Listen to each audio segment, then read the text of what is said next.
Fala galera, aqui é a Dani. Como vocês sabem, eu fazia parte do NFL Luluzinha Club, que infelizmente chegou ao fim.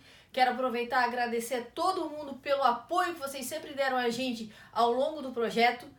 Mas enfim, eu tava devendo essa matéria para vocês, que é uma entrevista com Collette Smith, a primeira treinadora negra da história da NFL e a primeira treinadora da história do New York Jets. Foi um bate-papo sobre futebol americano, empoderamento feminino e vários outros assuntos. Então, assiste aí, no final deixa o seu like aí embaixo e muito obrigado, galera. Vamos para a entrevista. Fala galera, Dani Kowalsky aqui no NFL Luluzinha Club. Eu tô aqui hoje conversando com a primeira treinadora negra do New York Jets, Collette Smith.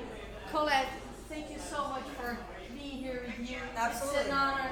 We at the NFL Luluzinha Club are very proud of seeing women in the NFL. Yeah. And thanks to women like you, to be a part of an NFL team is a possible dream. Thank you so much for Absolutely. doing that. Would you like to start telling us a little bit about your story with football? How did you Yeah, well, I into the first game? actually would like to start talking about why we're here Okay. in this venue. Oh, okay, sure. Yeah, so this is a pizzeria called Gabby's Pizza. Okay. I grew up here as a child, as a young girl, as a little girl in Queens. And this is the family restaurant we went to and all the neighborhood, and it's a big deal for me to be here. And I like that I'm on the wall here in my own pizza shop as a girl. And Okay. I'm up here with LL Cool J and Run DMC and The Sopranos and everything else, New Yorkers. And this is a Okay. fixture for me. So I'm happy that you're able to come here with me today here, where I grew up. Okay. So could you tell us a little bit about your story in football, how you grew up, which teams you liked, and how you became a football player? Yeah. So I grew up my entire life loving football. Football to me was a way to be around family. And my father and I and my brother, we grew up watching football together on Sundays. And I had a lot of questions and I had a lot of answers to my dad. And so it was a way of connection for me. It was a family sport. But it was a family sport that, as being a girl, I was never allowed to play. Yeah.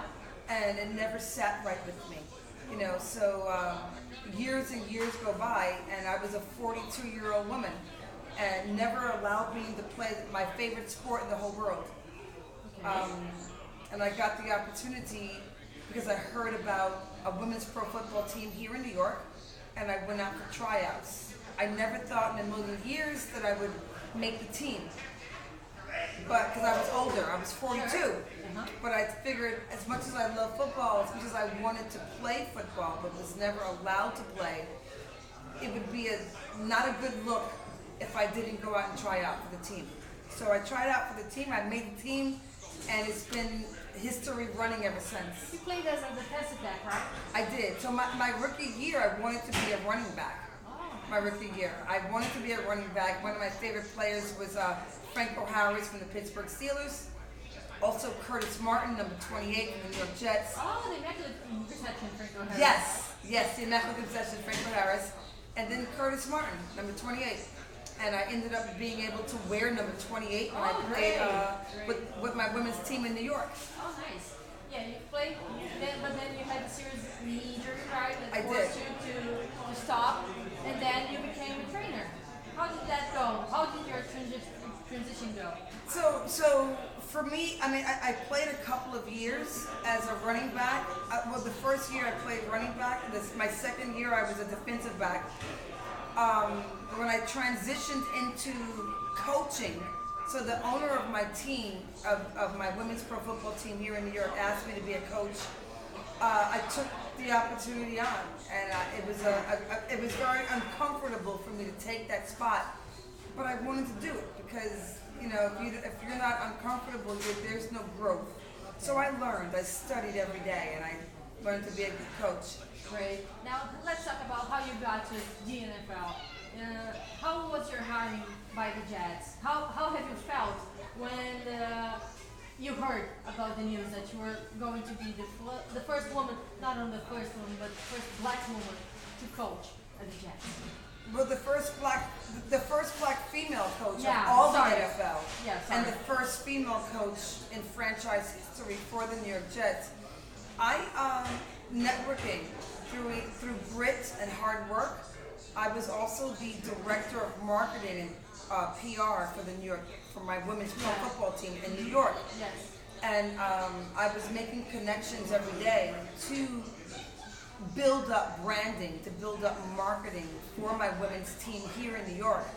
So I was in constant contact with the New York Jets organization. Oh, okay. And eventually one of the persons there said to me, we've been following you on Facebook and we see your passion for football and we see what you're doing with women in football.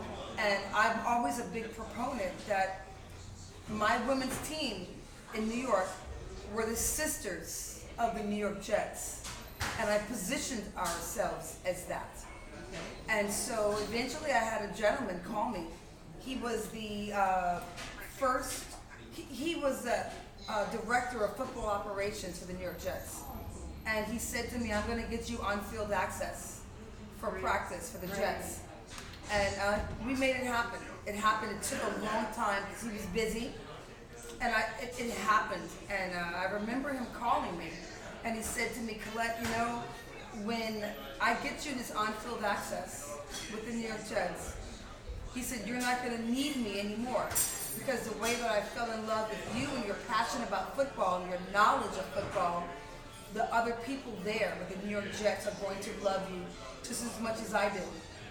And I remember saying, no, don't leave me. Don't leave me. You're my only contact. Hold my hand all the way. And he says, trust me, you're not going to need me. Okay. And I got to the Jets on-field access. Great. And I remember I was on the field.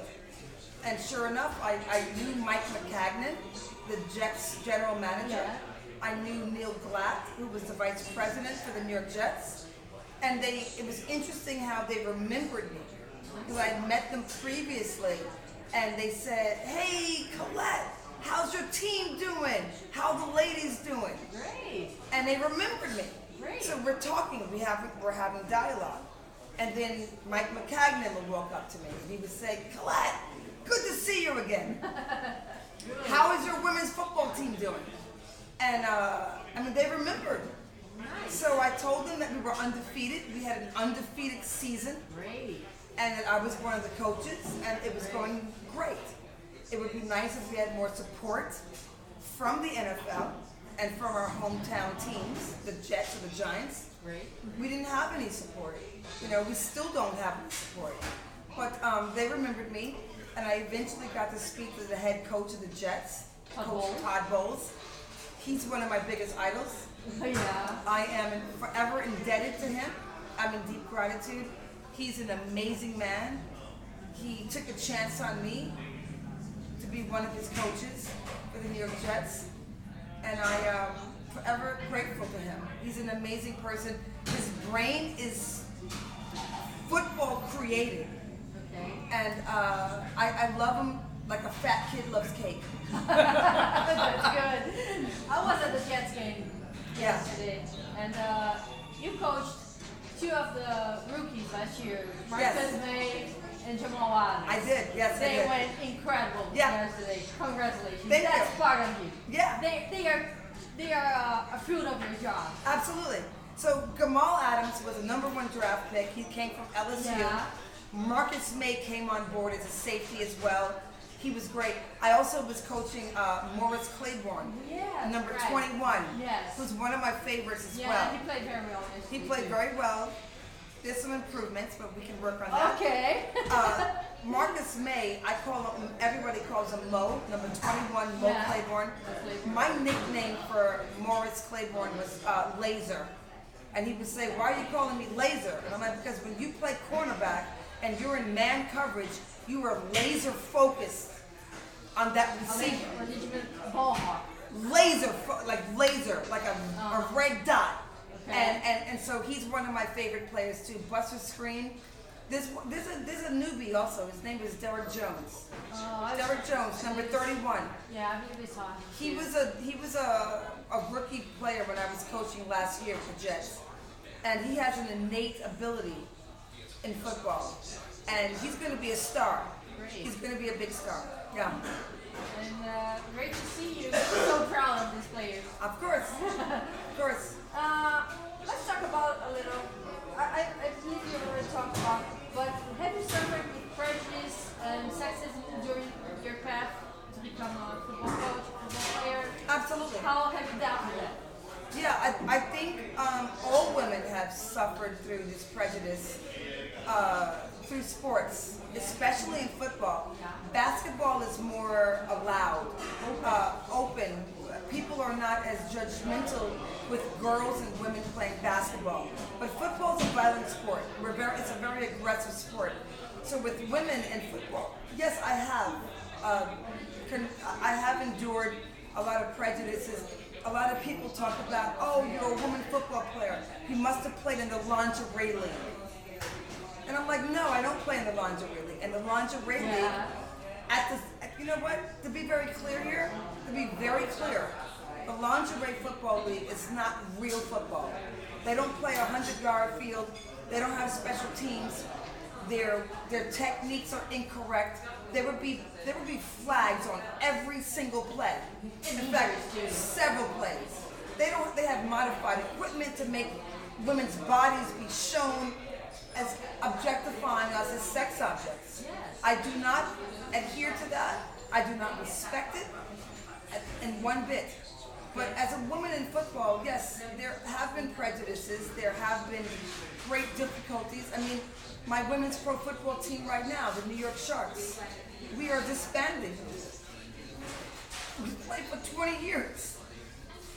20 years, and we've never had any support as women football players. And because we have no sponsors and no teams to be a big brother to us, you know, and to support us financially, emotionally, anything, we are not going to be here anymore. So women's football in New York is over. Sorry. For the New York Sharks. So sorry to hear. And I'm very sad. It's very sad to me.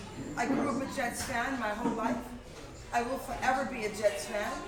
I am forever in gratitude to Coach Bowles for taking the opportunity to have me be one of his coaches and the first female coach in Jets franchise history.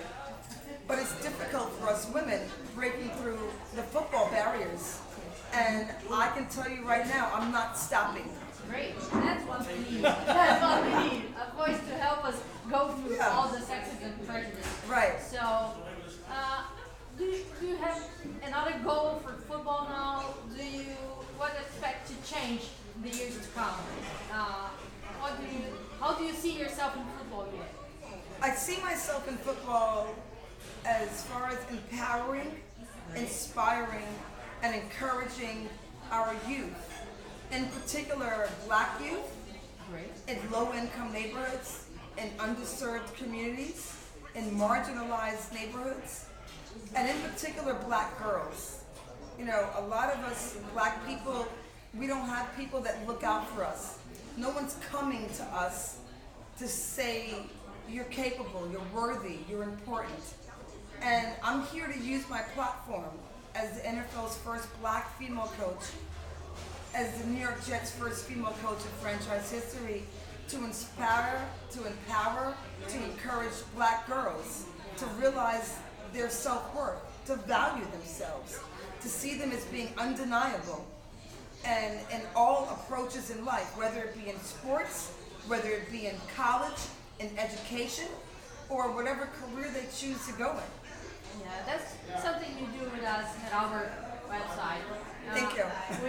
We see all women in the NFL as an example to be followed. So we appreciate all the struggle, all the things you've been through, and to help us to be like a lighthouse or a landmark to follow through. Good. Thank you so much. I like that. That's the message that I want to get across. It's my innate duty at this point. I mean, when I found football, I found my inner strength. I am a 5-time rape survivor.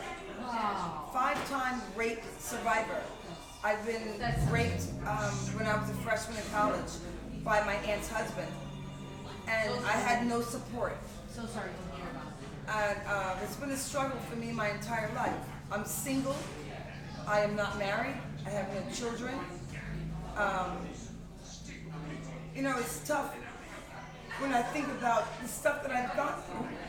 And when I found football, I found my inner strength, and I found this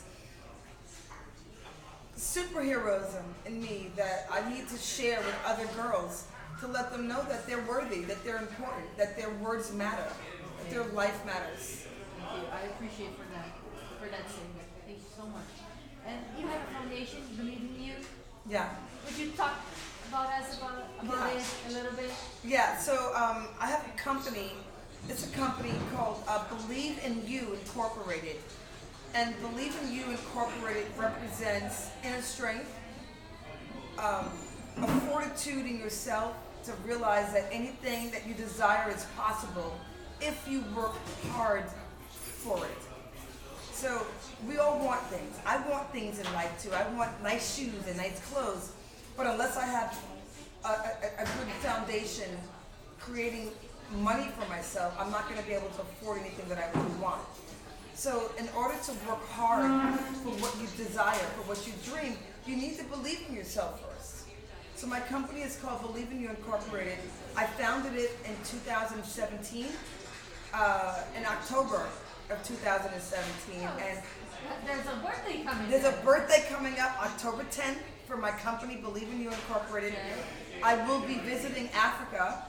I've been invited to Africa to coach girls in Africa to play American football. I'll be conducting lectures, speaking engagements, and instilling worth and value in ourselves. You know, I don't expect anybody to believe in me, but at the very least, I can believe in myself, and I want other girls to realize that too. That's really inspiring. Thank you so much. You've talked about some NFL players. Can you think your top 5 NFL players all time? My top 5 of my favorites. Terry Bradshaw, Pittsburgh Steelers quarterback. Franco Harris. I was wanting to wear his number when I was playing with my women's team. Okay. Curtis Martin, all-time favorite running back. You know, current players, I'd have to say Gamal Adams, Marcus May, and Derek Jones. Okay. A new guy. I'll be watching this guy. So. New guy. Number 31, New York Jets. Derek Jones. I'll be watching him. Have you read anything about Brazil? Have you known anything about our country? No. Besides that, I want to go there one day. Okay. But I do know that when there's an event that happens every year. It's called Women's World Football Games. And I've met a few players from Brazil. Oh, okay. Yes, there were some players. And there's some of my favorites. And of course, I coach the defensive backs with the Women's World Football Games. And I have a few favorite players from Brazil. I do. That's great. Yeah. Great. So I hope you can visit us sometime. Me too. Thank you. Well, thank you so much. Thank you so much for taking your time, for coming here, talking to me, and talking to the girls at NFL Luluzinha Club. Absolutely. Thank you so much for all the example you set to us women, to empower women, and to everything. We'll do everything to make our voices to be heard. Yes, our voices need to be heard. At this point, I'm really sick and tired of women getting a second-class citizenship to play sports that we all love, whether you're male or female. We love football like anybody else does. And I'm here to help empower. Thank you so much. Thank you. Thank you. Thank you so much. Thank you. Of course. Thank you. Really, thank you. Let's have some pizza. Ok! Yeah, let's get some pizza. E tem pizza, galera. Uma pizza gigantesca. Galera, eu agora vou comer pizza. Mais uma vez, eu falei com Collette Smith, a primeira treinadora negra do New York Jets. E valeu, galera. Até a próxima.